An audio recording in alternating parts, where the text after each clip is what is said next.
I think that it's important that as foster parents we respect the system. We don't have to think the system is perfect, and we actually don't. But it's very important we respect the system that we have because it's society's effort to do the best it can do. It's not perfect.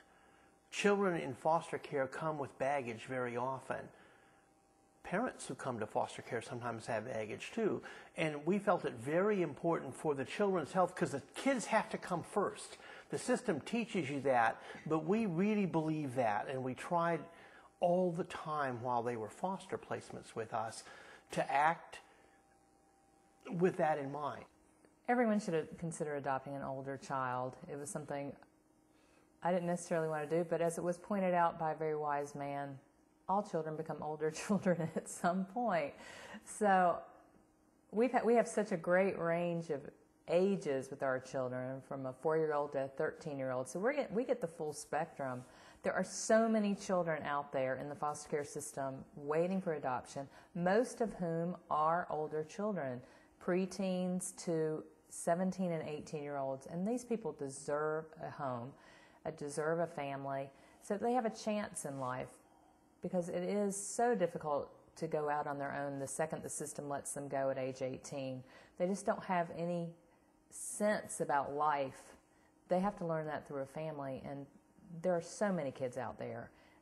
Occasionally there's a baby, but usually that's with a sibling group, so you're going to have to just get over the want a baby thing and go for those kids, because they're out there and they all deserve a home.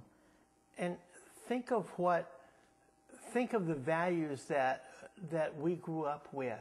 We knew that when we got out of high school, our parents would point us toward college. Our parents would be there for us to help us begin formation of adult goals. We knew that our parents would be there for us to bring that first grandchild home to. We knew that our parents would be there for us until we needed to be there for them. That's the way family life is supposed to be. Children in foster care have as much right to that as do people like Kim and myself who grew up in a family without the disruption. Adoption, even of an older child, sure, it means that you have to pass up the joys of raising an infant, the joys of potty training a toddler, the joys of dealing with early teenagehood, if any of those there be. But nonetheless, if people who have the capacity to do this don't do it,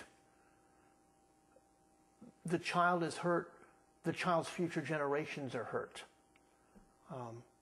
It's important that people with the capacity to adopt a child into their family and have the wherewithal to do it, do so.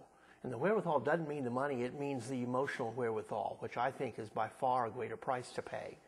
For those who are maybe afraid of adopting, it is a serious thing, and you really need to think thoroughly through the repercussions of what will happen.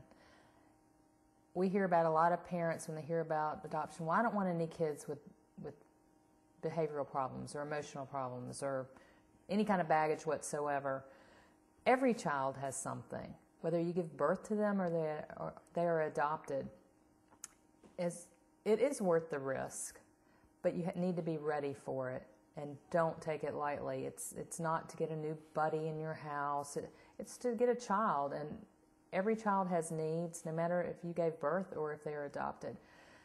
So seriously consider it, and if you think it's the right thing to do, start the training and go through the process, and the right child will be placed with you.